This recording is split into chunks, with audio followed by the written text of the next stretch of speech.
He is. God is.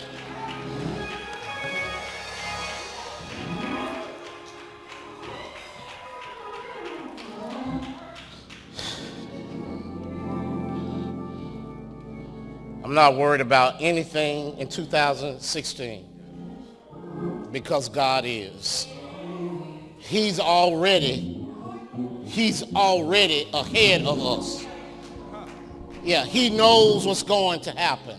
You don't have to waste time worrying about it.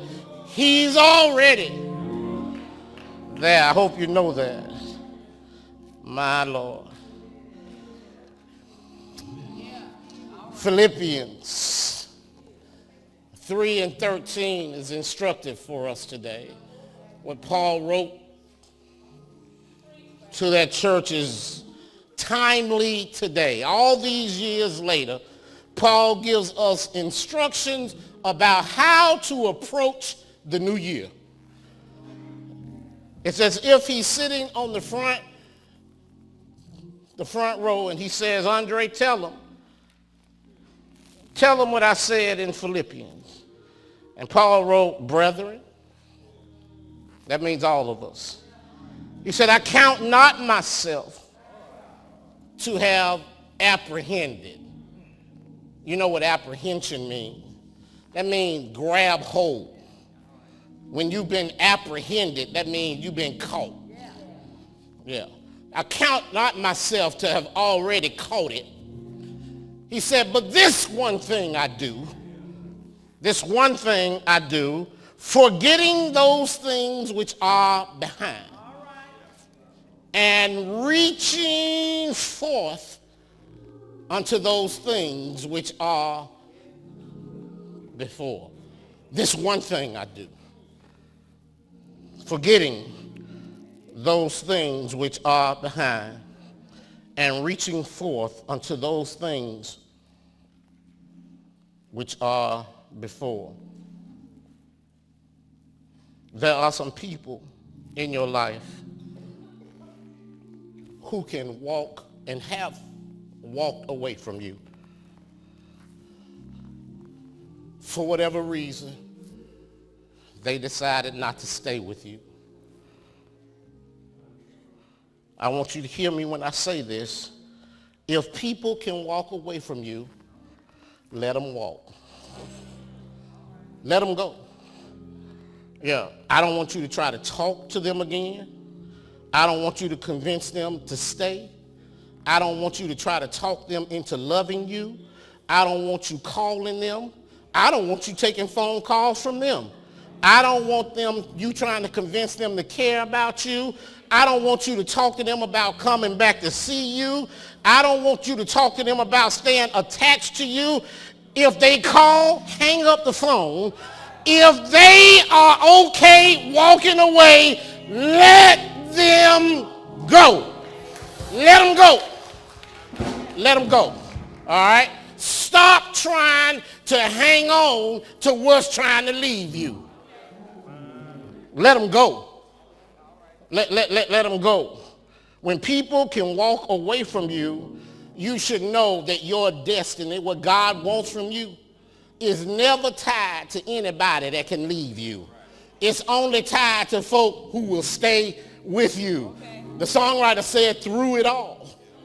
You need somebody who's going to stay around you through it all. Not somebody who will cut and run at the last minute. The Bible says that they came out from us that it might be made manifest that they were not with us. For had they been of us, no doubt they would have continued with us. If they had been of us, they would have stayed with us. And so people leave you because they're not joined to you. They're not a part of you. As painful as that is, if they're not joined to you, you can't make them stay with you.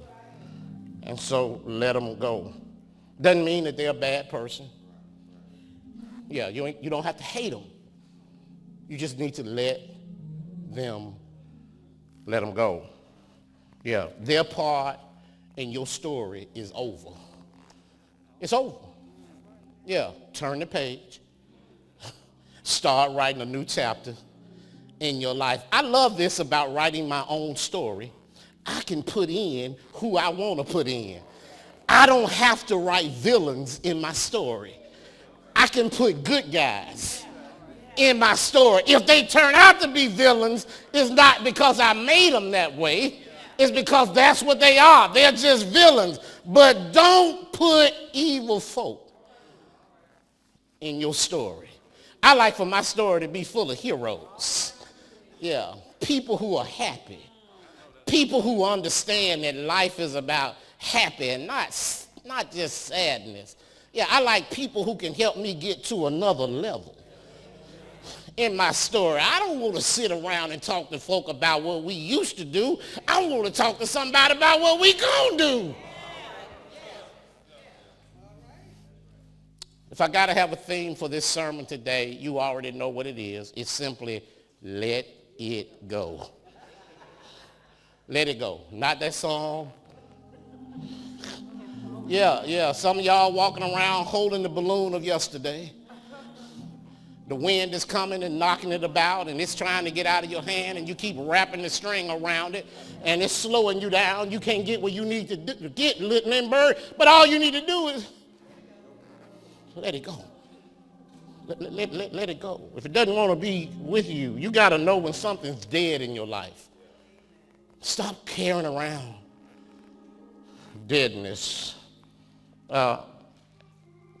T.D. Jakes said this. He said, I've learned to have the gift of goodbye. He said, it's the 10th spiritual gift.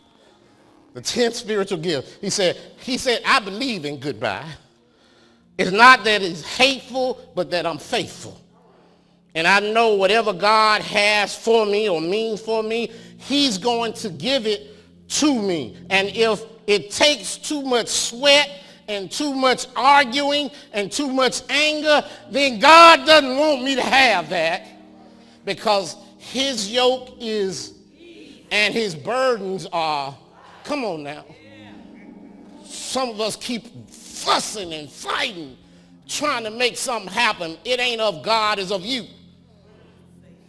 And when it's of you, you keep getting what you got. If you let God do what he said he's going to do, he'll make it smooth for you. So learn how to let it go. Why don't we let stuff go?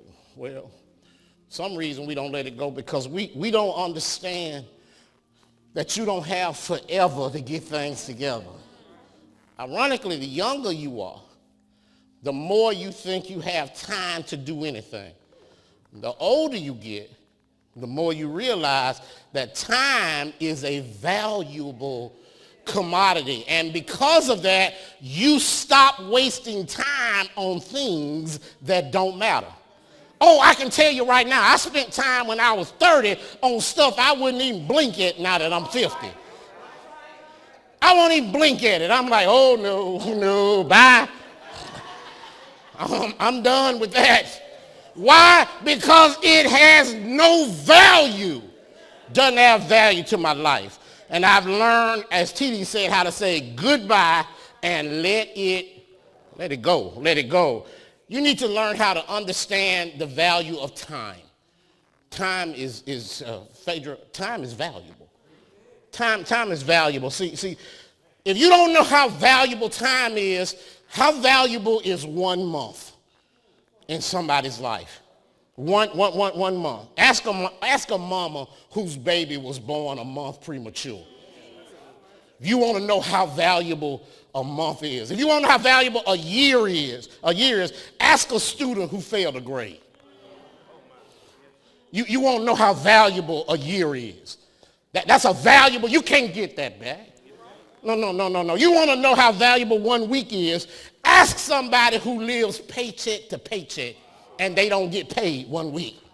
You want to know how valuable one week is? You want to know how valuable 1 hour is? Ask somebody who is terminally ill, who's laying in a bed waiting on somebody to get there. That's a valuable bit of time. You want to know how valuable a minute is? 1 minute. See, we take minutes for granted. Ask somebody who missed a plane, showed up at the gate a minute too late. Been there, done that.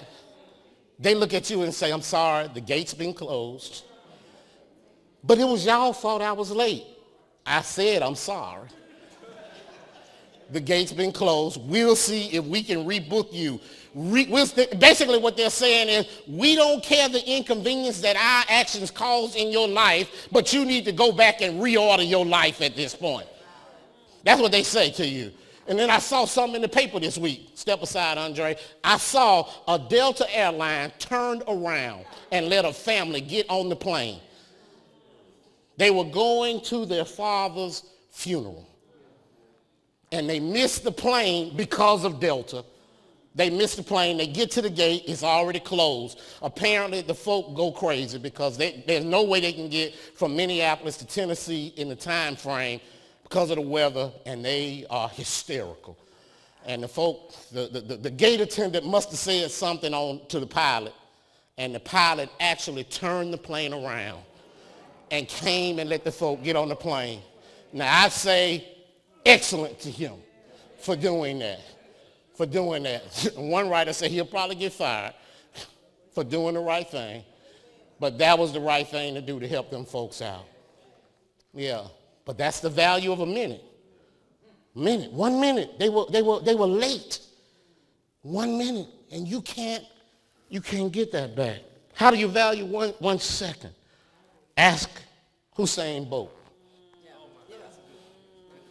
Ask him. Ask Usain Bolt what the value of 1 second is in an Olympic race. Yeah, it's the difference between gold and silver. It's the difference between meddling and not meddling. Yeah, it's the difference between millions and bye. 1 second. 1 second. But you do know this. You know that time is a human invention. God don't deal in time. No. He's the God of eternity. Yeah, on his watch, it says always. Yeah, it says ever. It doesn't say today or tomorrow. We created today and tomorrow and yesterday, and we hold on to them as if they have, and they do in our sphere have value. But time is our creation. Yeah. God, you didn't know that God don't wear no wristwatch? When you say God bless me tomorrow, God said I've already done that yesteryear. That's how he operates, Reg. He doesn't have to, our time is not his time.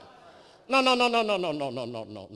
God does it the way he wants to do it. In fact, the Bible tells us this. If we would read it, we would see in 2 Peter 2, 3 and 8, that a day with the Lord is like 1,000 years. And 1,000 years is like a day. A day. We do time. God deals in eternity, and so time is not an important factor to him. But because it's us, because we are limited in our scope, because we live in a finite situation, we start in infancy pacing time. And we go from infancy, then on to adolescence, and then on to adulthood, and then on to middle age, and then on to old age. That's how we categorize things. And we measure life in segments of time. But based on where you are in life, time has different values. And we need to learn to understand how valuable time is. Let me see if I can explain it to you. Young people feel that they got plenty of time. Oh, they do. They feel like I can get that done. Don't worry about it. They come out when they're 18 and they think I got my life in front of me. And so if I decide that I want to take a little time off and experience life before I get down to working, then they say it's okay. They don't understand that life doesn't work that way. They don't. They learn quickly that life doesn't work the way. My mama used to tell me all the time when I was in that phase, I'd sit down and I'd say, with pen and paper, I'd say, I'm going to do this, I write it down on paper, and I show my mama that I'm going to do this, and by this age, I will have done that. And she looked at me and she said, baby, you can't plan your life on paper. And she was right. Because my paper is messed up right now. If I go back and look at what I wrote down, it's been messed up. God had a plan for me. And I'm thankful that I stopped looking at my sheet and start looking at God's sheet. But I had to learn to do that. When you get up in years a little bit, you begin to realize that time is more valuable. So those of a certain age understand what it means when you say, don't squander. Don't waste time. Don't waste time. Let me see if I can make you understand this. See, the Bible often speaks about the brevity of life. Yeah, the Bible talks about life in terms of it being like grass that grows and dies and gets burned up. That's how quickly life comes. The Bible talks about life being like shadows. That's how brief life is according to the Bible. The psalmist said, and he asked God, he said to God, what is man that thou art mindful of him? And think about it. Those of us, if you measure time in eternity, what is somebody that lives 70 years? That's not even a blip on the eternal clock if you only live a certain amount of time. And so statisticians tell us that time, though, is a commodity that we need to be more mindful of. And the reason I say that is because when you value time, what you do with your time is important. Can I make it plain for you? All right, I guarantee you're going to get it after this. Statisticians have taken somebody with, I don't know what job they would have to be doing this. They have taken and measured what we do with our time. All right?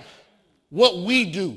And they say today, that the average lifespan for a man or woman is about 76 years. 74, 76 years. And so what they did was they took the activities that most people are involved in and they calculated how much time we spend if you were doing that activity 24 hours a day. All right? That one activity. All day, every day. How much time you would spend. And what they found is going to shock you. If you live an average lifespan and you calculated how much time you spent getting an education, then most of us would have spent about 3 solid years getting an education. That's all day, every day, getting an education. So 3 years of your 74 years you spent getting an education. You spent 7 years eating. Obviously, some folks spent a few more years eating. Yeah, obviously. Of 74 years, you spent 7 solid years eating. 7 years, that's all of us. That means if you started from the day you were born, from that moment, you spent 7 of those 74 years eating. You spent 14 years working. Now y'all say, I worked a job 35 years. No, you didn't. You went to a job 35 years. You might have worked. You know, out of 8-hour day, you ain't do 2 hours of work. We giving you the benefit of the doubt on this one. You know it. I'm giving you the benefit of the doubt that you work all day, every day, and of your 74 years, you work 14 years. All right? You spent 5 years riding in a car. 5 years riding in a car or some other mode of transportation, a bus. 5 years talking clearly, and I ain't going to say that because y'all going to get mad at me if I say that. All right, some people spend more time talking than others. I would be in that some people category. All right. Spent 1 year sick. Obviously, some people spend more or less time sick and recovering than others. 24 years you spent sleeping. You add all of those time together, that you spend sleeping, you have spent in 74 years, you spent about 24 years of your life doing nothing but sleeping. Yeah, or saying you're sleeping. Whatever, depending on who you're watching. No. Anyway, you spent 3 years reading or some activity, some comparable activity. You don't read a lot. And you spent 12 years watching TV or some recreational thing. That's 74 years. But how much time all of us saved, sanctified, Holy Ghost filled, saints, how much time have we devoted to what we say is essential to us, our walk with the Lord? Let's just say that you started going to church when you were born, which most of you did. Somebody brought you to church. And you continue going to church every Sunday for the rest of your life during that church period. How much time do you think you would devote to church, the worship service? You would be surprised to know that it's less than 5.5 months in your life. For this hour and a half we spend up in here, and y'all get mad when I go past the half hour. 5.5 months. And I'm going to give you the benefit of the doubt and say maybe you go to Sunday school. Maybe if not Sunday school, you go to Bible study at some place. Still less than a year. All your life. You spend more time watching TV in 75 years than you do in worship. Yeah, that's shocking. That's shocking because we seem to stay in church forever.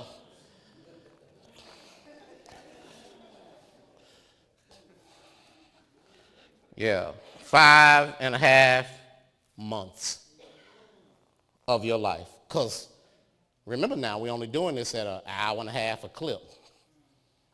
And so if you add all that together, you can do the math. Somebody's going to go home and fact check me. Somebody's always trying to Google and see what's going on anyway. Where you get that from?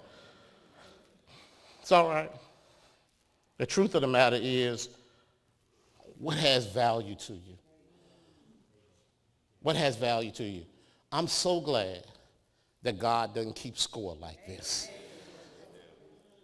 But I want you to know, and I want you to understand that we waste time doing things that we could be doing that could be much more productive for us. We could do some things that add more value to our lives. But you've got to understand how valuable time is. Yeah. The Bible teaches us that life is uncertain. We know that. T just told them yesterday about some stuff that happened. Everybody doesn't get 75 years. And so you got to take advantage of the time God gives you and make the best of that time. And if you do that, then the next thing I want you to know is you don't need to be a slave to the past. All right? You need to learn how to value time.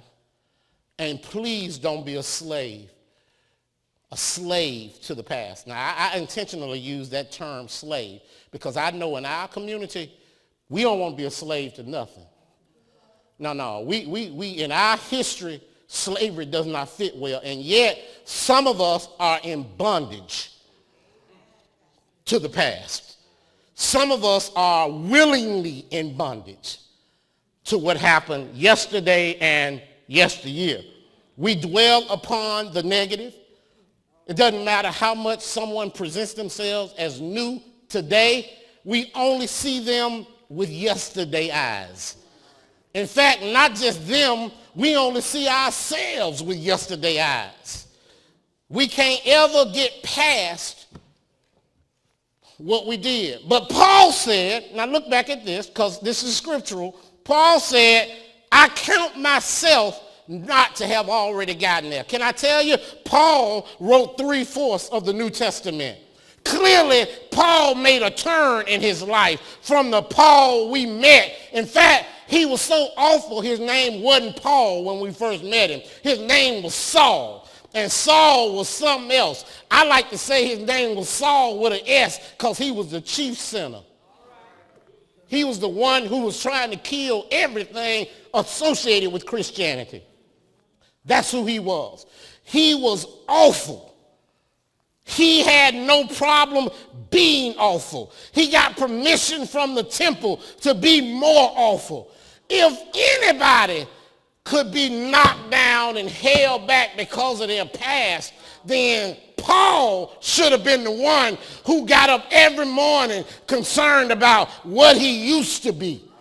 If anybody had to look back and look over their shoulder, then don't you think it should have been Paul who was concerned about that? And yet Paul, who wrote this to us, said, but this one thing I do, forgetting those things which are behind. He said every morning I got a choice to make. I can get up and decide to remember yesterday, or I can look forward. And he said, I'm going to forget what happened yesterday. I'm going to forget that the disciples didn't trust me. I'm going to forget that they didn't help me. I'm going to forget that people tried to kill me. I'm going to forget all those that I tried to kill folk. If he can forget my Lord, then I'm here to tell you, my friends, that you certainly can forget the stuff you've done. He said, I'm going to forget those things that are behind me. Yeah. How many of you are having trouble forgetting what somebody did to you? Well, I got to tell you this. I have to be the one to let you know this. It's only hurting you. It's not helping.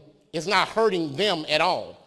The fact that you're holding on to it only makes it a burden in your life, not in their lives. They probably couldn't care less what's going on with you, and you are harming yourself by just dragging it around. What was that song? Bag Lady? I don't want the whole song. I just want the title. Yeah, it's like you take the awful stuff that happens in your life and put it in a bag, and every day when you get up, you pick the bag up and you carry it around with you. And everybody that comes into contact with you meets you, and you look overburdened. You look heavy laden. You look tired. You look angry. All because you won't let the bags go. You won't leave it. You won't leave it behind you. Don't be a slave to the past. Some of y'all been working a new job for 10 years and still mad at what happened at your last job. Still mad that somebody did such and such to you. You got more money, more benefits, better friends, folk like you, and you still mad about what happened. Got a new husband, new children, new house, new car, still mad at the old dude.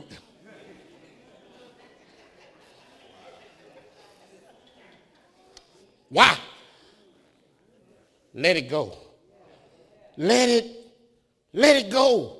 Can't enjoy what God is doing now. God says, look, I'm doing a new thing.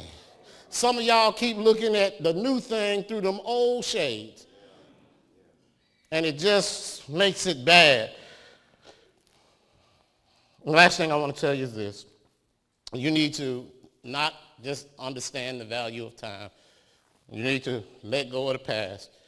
But you also need to establish a priority in your life.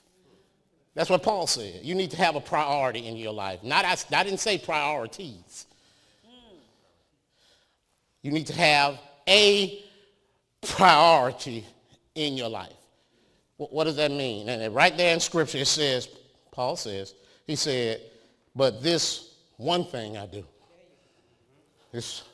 This one thing I do, Cam. One thing I do is reach forth to what God has got for me. I'm going to do this one thing. One thing. Paul says, I'm a tent maker.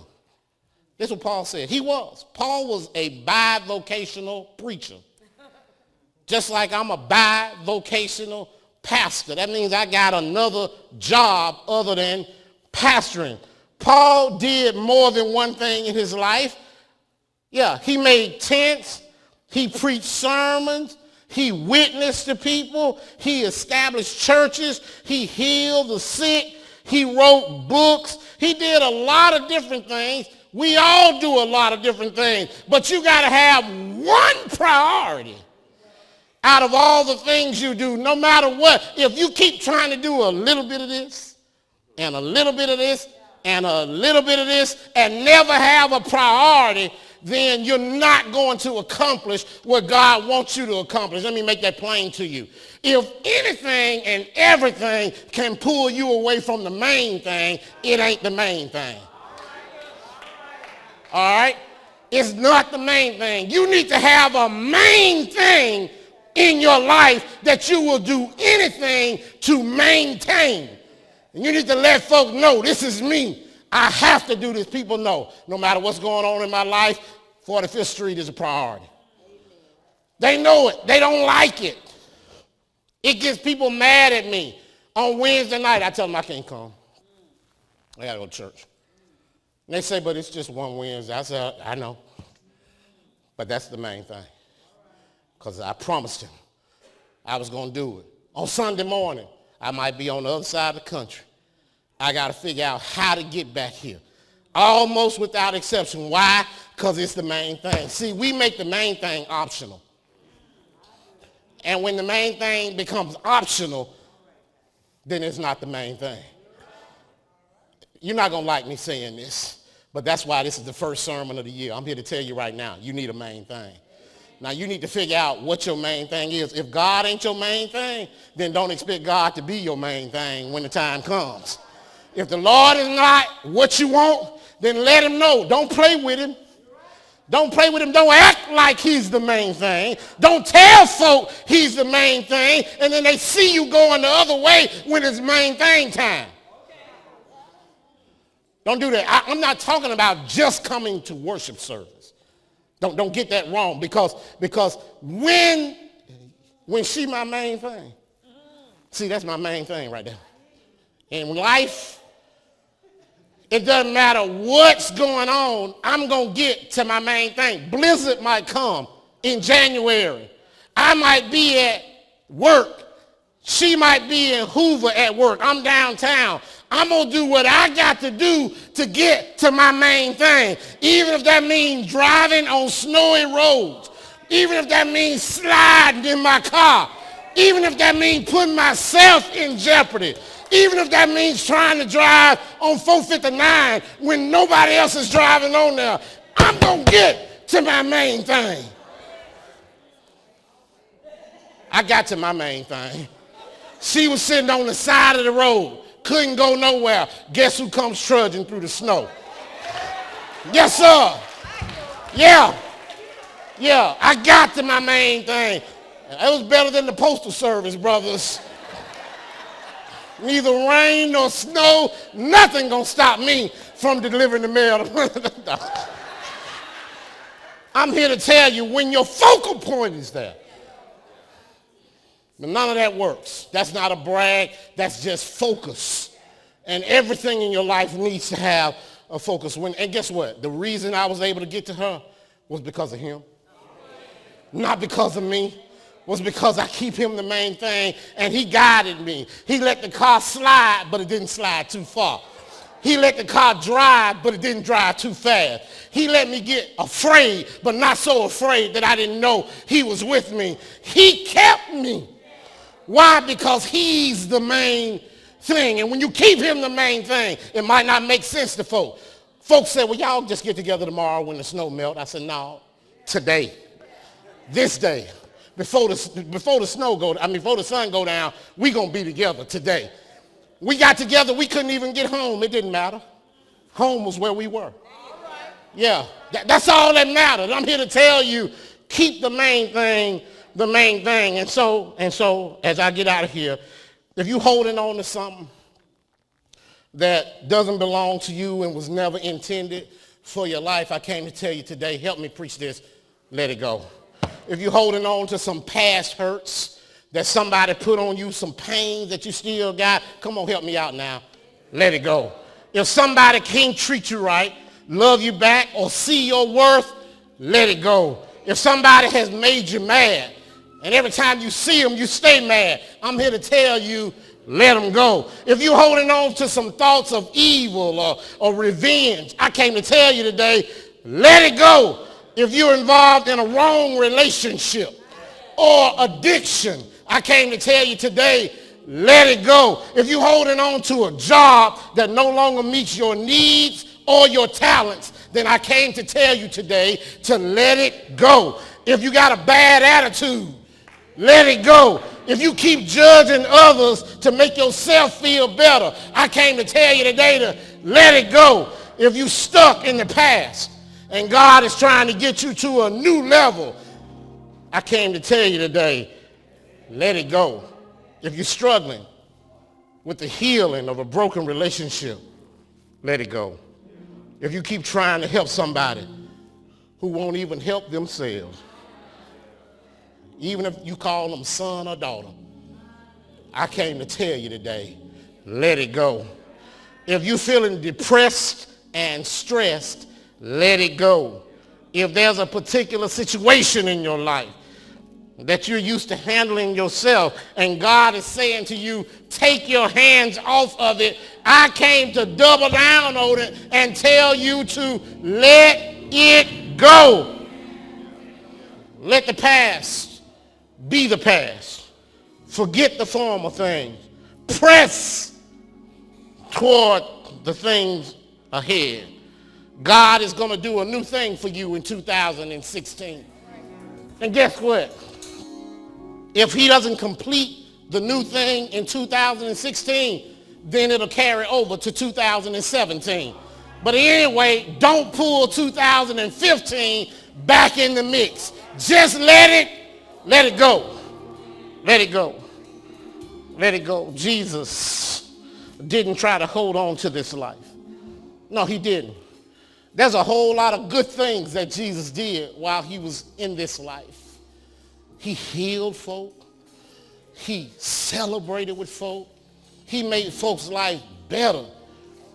But when it came time to be our Savior, he didn't say, I got to hold on to this life. No, he said, I got to let it go. And that's what he did. He let it go. And he let himself be put on a cross. And he stayed on the cross. He didn't say, Father, send a legion of angels down to save me. In fact, what he said is, it's finished. And he said, I'm just going to let it go. And I love this. I love this. I love that even after he let it go, God loved him so much that even though they put him in a borrowed tomb, my Father is never really ever going to let you go. No. He loves you too much to let you go. He's not going to let you go anywhere from him. He's made a way for you to stay with him. And the way he made was by reaching his hand in that grave and picking his son up and putting life back in him. And because of that, even though you might leave this earth, even though you might die, if you accept Jesus Christ as your Savior, eternity is something you never have to let go. Ever. Your eternal walk starts when you start your relationship with Jesus Christ. Let the past go. It hadn't been working for you. Let it go. Let it go. And let God be the one who guides you. While the choir stands and sings this song, if you're a candidate for baptism today, I know you're here. I know we got some folk here who know they need to be baptized. Give yourself to Christ. Start the year off right. I'm waiting for you right now. I've been waiting on you to come. Maybe you need a church family. Maybe you need some folk who are going to miss you when you're gone. Doors of our church are wide open. Whosoever will, let them come right now.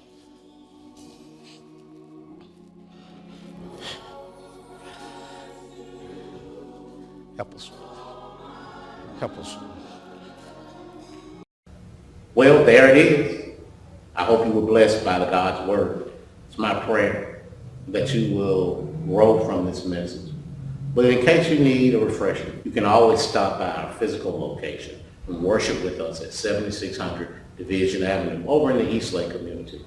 I believe one visit and you'll find out that we truly are the friendliest church from the parking lot to the pulpit. Looking forward to meeting you. God bless you. Take care.